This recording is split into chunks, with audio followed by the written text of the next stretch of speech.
Nadakip ng mga operatiba ng Norsagaray Police Station ang 4 na suspect sa isinagawang bypass operation sa sitio Matandang Baryo, Barangay Bitungol, Bulacan noong gabi ng Marso 23. Ayon kay Provincial Director Police Colonel Angel Garciliano, kinilala ang mga naaresto na sila alias Gani, Pulong, Bogart at Chito na pawang mga residente ng Pasay at Makati.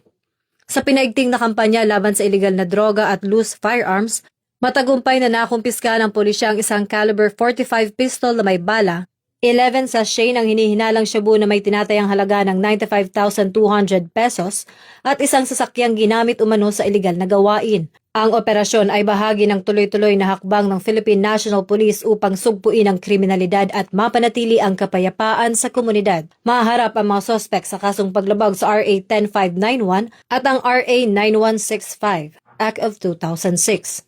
Mula rito sa Campo Crame, ako po si Patrol Woman Sari Bernales, nagbabalita para sa Police News Network. At ito ang bagong PNP para sa bagong Pilipinas, serbisyong mabilis, tapat at nararamdaman.